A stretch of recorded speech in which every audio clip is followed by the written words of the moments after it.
Alice in Wonderland by Lewis Carroll. Chapter 10.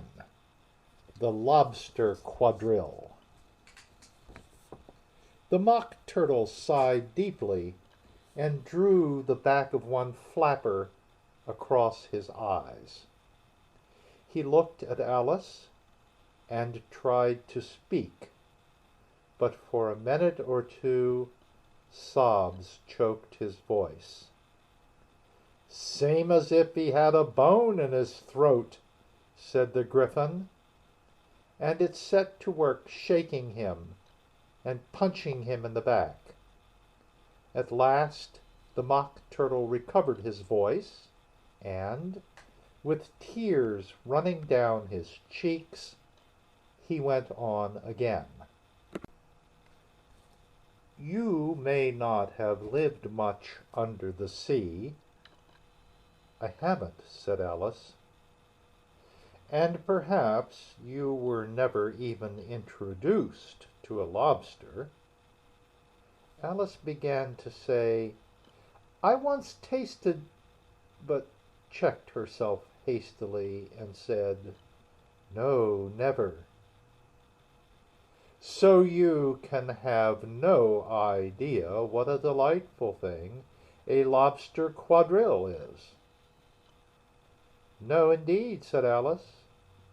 "What sort of a dance is it?" "Why," said the Gryphon, "you first form into a line along the seashore." "Two lines!" cried the Mock Turtle. "Seals, turtles, salmon, and so on. Then, when you've cleared all the jellyfish out of the way—"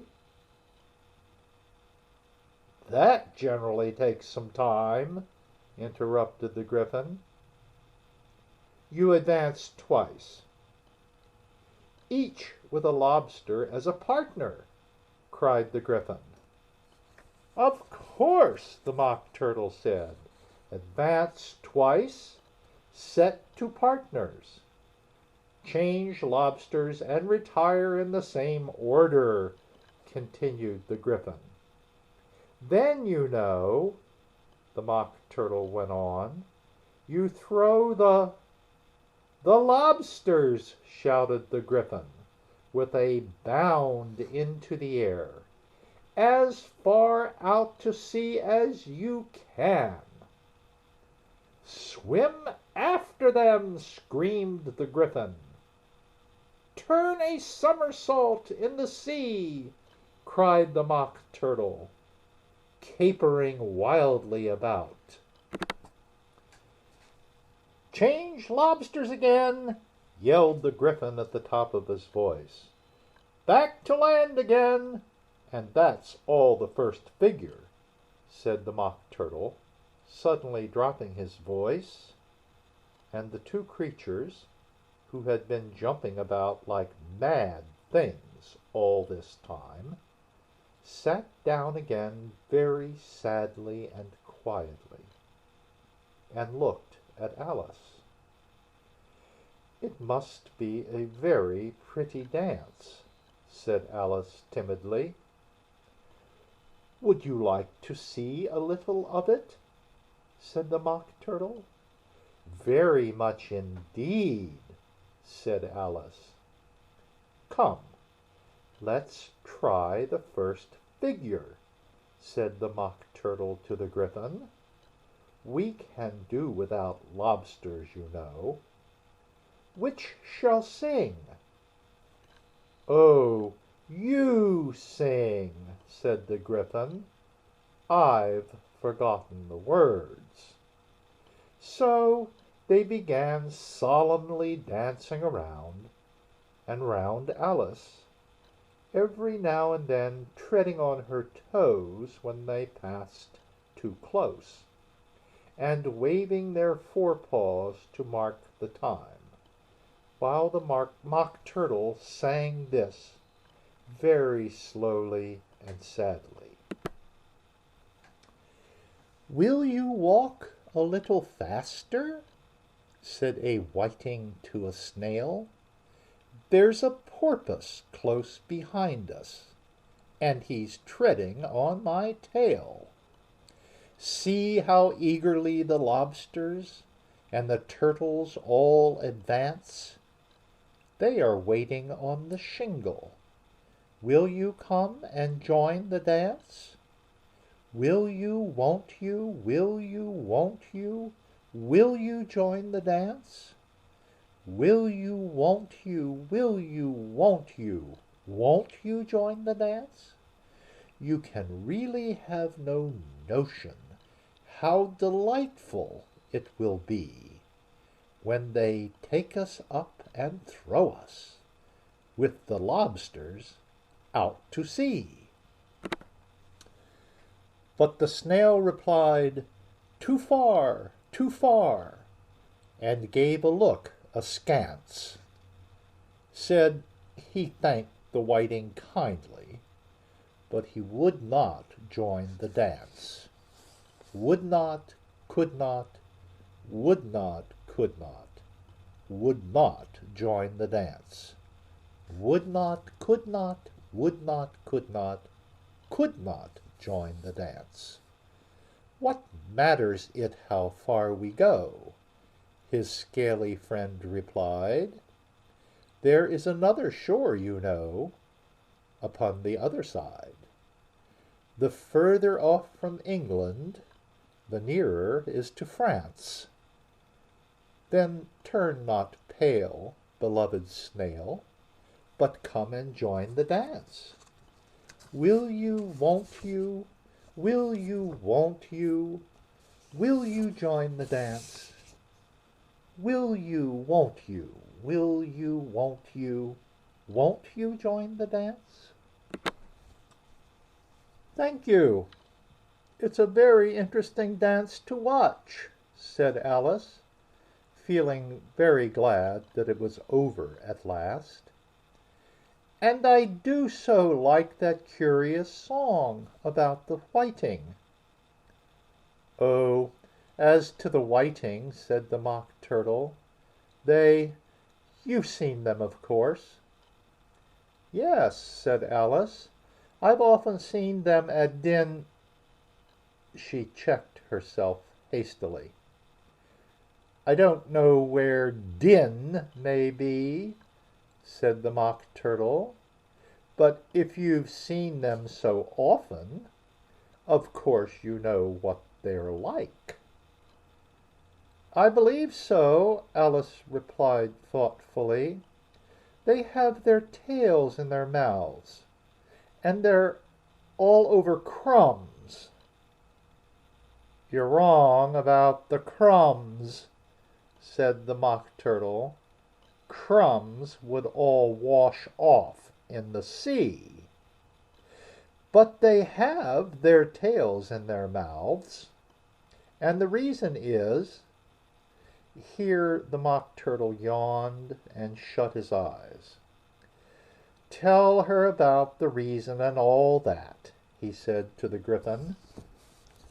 The reason is, said the Gryphon, that they would go with the lobsters to the dance.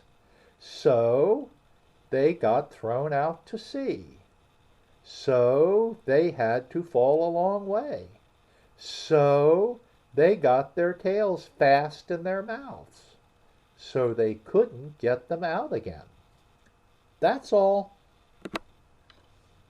Thank you, said Alice. It's very interesting. I never knew so much about a whiting before.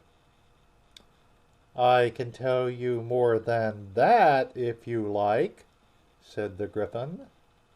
Do you know why it's called a whiting? I never thought about it, said Alice. Why? It does the boots and shoes, the Gryphon replied very solemnly. Alice was thoroughly puzzled. Does the boots and shoes? She repeated in a wondering tone. Why, what are your shoes done with? Said the Gryphon. I mean, what makes them so shiny? Alice looked down at them and considered a little before she gave her answer. They're done with blacking, I believe. Boots and shoes under the sea, the Gryphon went on in a deep voice, are done with whiting. Now you know. And what are they made of? Alice asked in a tone of great curiosity. Soles and eels, of course, the Gryphon replied rather impatiently. Any shrimp could have told you that. If I'd been the whiting, said Alice, whose thoughts were still running on the song, I'd have said to the porpoise, keep back, please. We don't want you with us. They were obliged to have him with them, the Mock Turtle said. No wise fish would go anywhere without a porpoise. Wouldn't it really? Said Alice in a tone of great surprise. Of course not, said the Mock Turtle. Why, if a fish came to me and told me he was going on a journey, I would say, with what porpoise? Don't you mean purpose? Said Alice. I mean what I say, the Mock Turtle replied in an offended tone. And the Gryphon added, Come, let's hear some of your adventures. I could tell you my adventures beginning from this morning, said Alice a little timidly, but it's no use going back to yesterday, because I was a different person then. Explain all that? Said the Mock Turtle. No, no, the adventures first, said the Gryphon in an impatient tone. Explanations take such a dreadful time. So Alice began telling them her adventures from the time when she first saw the white rabbit. She was a little nervous about it just at first. The two creatures got so close to her, one on each side, and opened their eyes and mouths so very wide. But she gained courage as she went on. Her listeners were perfectly quiet till she got to the part about her repeating, You are old, Father William, to the caterpillar, and the words all coming different. And then the Mock Turtle drew a long breath and said, That's very curious. It's all about as curious as it can be, said the Gryphon. It all came different, the Mock Turtle repeated thoughtfully. I should like to hear her try and repeat something now. Tell her to begin. He looked at the Gryphon as if he thought it had some kind of authority over Alice. Stand up and repeat. 'Tis the voice of the sluggard, said the Gryphon. How the creatures order one about, and make one repeat lessons, thought Alice. I might as well be at school at once. However, she got up and began to repeat it. But her head was so full of the lobster quadrille that she hardly knew what she was saying, and the words came very queer indeed. "'Tis the voice of the lobster," I heard him declare. "You have baked me too brown. I must sugar my hair. As a duck with its eyelids, so he with his nose trims his belt and his buttons, and turns out his toes. When the sands are all dry, he is gay as a lark, and will talk in contemptuous tones of the shark. But when the tide rises and sharks are around, his voice has a timid and tremulous sound." "That's different from what I used to say when I was a child," said the Gryphon. "Well, I never heard it before," said the Mock Turtle, "but it sounds uncommon nonsense." Alice said nothing. She had sat down with her face in her hands, wondering if anything would ever happen in a natural way again. "I should like to have it explained," said the Mock Turtle. "She can't explain it," said the Gryphon hastily. "Go on with the next verse." "But about his toes," the Mock Turtle persisted. "How could he turn them out with his nose, you know?" "It's the first position in dancing," Alice said, but was dreadfully puzzled by the whole thing, and longed to change the subject. "Go on with the next verse," the Gryphon repeated impatiently. "It begins, 'I passed by his garden.'" Alice did not dare to disobey, though she felt sure it would all come wrong, and she went on in a trembling voice.